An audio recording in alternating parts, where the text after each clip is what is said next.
दरम्यान अमरावतीमध्ये ज्या ठिकाणी व्हेंटिलेटरचा स्फोट झाला त्या ठिकाणावरून सविस्तर आढावा घेतलाय आमचे प्रतिनिधी प्रवीण मुधोळकर यांनी।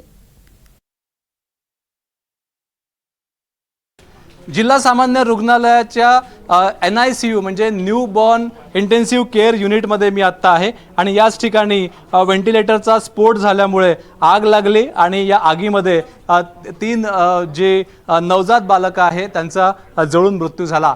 39 नवजात बालक जे आहे ती इथं ठेवण्यात आली होती। न्यूबॉर्न बेबीज, काहींचं वजन कमी होतं, काहींना इतर काही ॲडवाईस देण्यात आली होती की त्यांना इंटेन्सिव्ह केअर युनिटमध्ये ठेवा। त्यामुळे 39 मुलांना इथं ठेवण्यात आलं होतं, लहान बालकांना ठेवण्यात आलं होतं।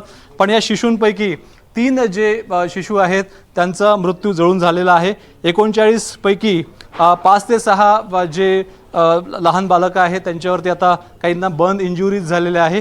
त्यांना याच हॉस्पिटलच्या मधल्या बर्न जो विभाग आहे तिथे ठेवण्यात आला आहे। काहींना सुपर स्पेशालिटी हॉस्पिटलमध्ये शिफ्ट करण्यात आला आहे। स्थिती पाहू शकतो आपण की व्हेंटिलेटर फुटल्यामुळे जो स्फोट झाला त्या स्फोटाची तीव्रता अशी होती की हे सर्व इथचं जे यंत्रणा आहे ती सगळी जळून गेलेली आहे। फायर एक्सटिंग्विशर, फायरची जी व्यवस्था असते ती इथं होती का हाही प्रश्न आता उपस्थित केला जातोय। स्प्रिंकलर जे आहेत ते दिसत आहेत पण स्प्रिंकलर्स इथं ओपन झाले का हाही प्रश्न आता चौकशीतून पुढे होईल। फायर ब्रिगेड्स बाहेरून बोलवण्यात आले। अमरावती महानगरपालिकेच्या फायर ब्रिगेड्स विभागाच्या गाड्या इथं आल्या तेव्हा त्यांनी आग विझवली। पण हे जे चित्र आहे पहिल्यांदा नाही आहे। यापूर्वी 4-5 वर्षापूर्वी असंच अमरावतीच्या NICU मध्ये आग लागली होती। भंडाऱ्यामध्ये सुद्धा अशाच पद्धतीनं आग लागली होती, तिथं सुद्धा काही बालकांना आपला जीव गमवावा लागला। त्यामुळे आजच्या घटनेमधले जे 3 बालक आहेत ज्यांचे जे पालक आहेत ते आदिवासी भागातले आहे।